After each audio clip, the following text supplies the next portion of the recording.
स्वर ज्ञान के देवी माई सरस्वती तू ही कहलू, कीचड़ में माई कमल के तू फुलवा हो खिलैलू। चलिए दोस्तों, आपको मेरा थंबनेल देख कर भाई गानवा सुन के पता चलिए गया होगा। ये जो गानवा लिखे हैं ना सरस्वती वंदना, खेसारी लाल के ट्रैक पर जो ट्रेंडिंग में चल रहा है, दड़िया बढ़िया लागता, इसी ट्रैक पर लिखे हैं सरस्वती वंदना सरस्वती गीत 2023 के लिए।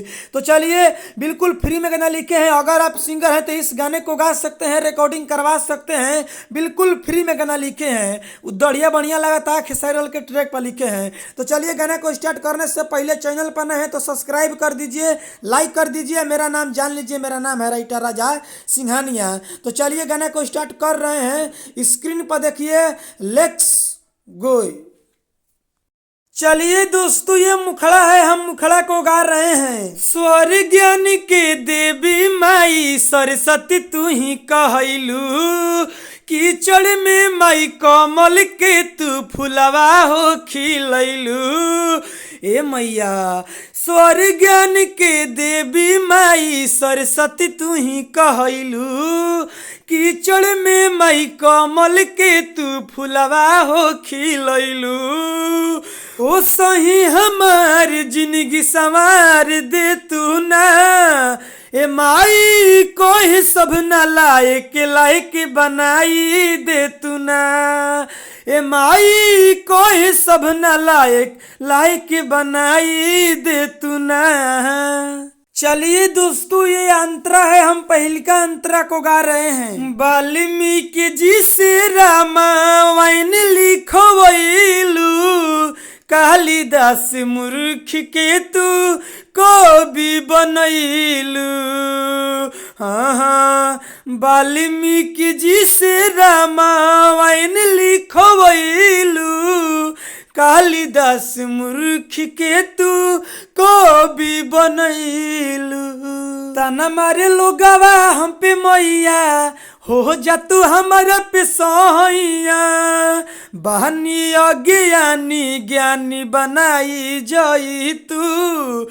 ए माई कोई सब न लायक लायक बनाई जाई तू, ए माई कोई सब न लायक लायक बनाई जाई तू। चलिए दोस्तों, ये दूसर का अंतरा है, हम दूसर का अंतरा को गा रहे हैं। जेकरा पे कृपा तोहरे परी हो जाला, पत्थर पदूब माई जमिए हो जाला। हाँ हाँ, जेकरा पे कृपा तोहरे परी हो जाला, पत्थर पदूब माई जमिए हो जाला। राइटर राजा सिंघानिया तबाह बड़े हो, एह लाइन से गुजरल कोई साल बड़े हो, सिंगर नीलू के गायक बनाई जाई तू। ए माई कोई सब न लायक लायक बनाई जाई तू, ए माई कोई सब न लायक लायक बनाई दीह तू।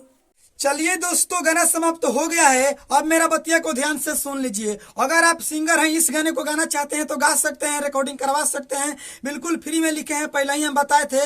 लेकिन अगर इस गाने को गा रहे हैं तो इसमें मेरा नाम डाल दीजिएगा गीतकार में, राइटर राजा सिंघानिया, इस गाने को गा सकते हैं। बहुत सारे सिंगर क्या करते हैं कि नाम नहीं डालते हैं, तो भाई ऐसा मत करिए, किसी का क्रेडिट आप मत लीजिए। अगर आप सिंगर हैं, मेरा लिखा हुआ गाना गा रहे हैं तो उसमें मेरा नाम डाल दीजिए, इस गाने को गा सकते हैं, रिकॉर्डिंग करवा सकते हैं, कोई दिक्कत नहीं है। चलिए, विशेष नहीं बोलेंगे। अगर आप इनसे भी बढ़िया, इनसे भी बेस्ट कोई गाना लिखवाना चाहते हैं, स्क्रीन पर मोबाइल नंबर है, कॉल करके आप हमसे पर्सनली गाना लिखवा सकते हैं, इनसे भी बढ़िया, इनसे भी बेस्ट। चलिए, विशेष नहीं बोलेंगे। चैनल पर नए हैं तो सब्सक्राइब कर लीजिए, लाइक कर दीजिए। अगली वीडियो मिलेंगे, इसके लिए बाय बाय।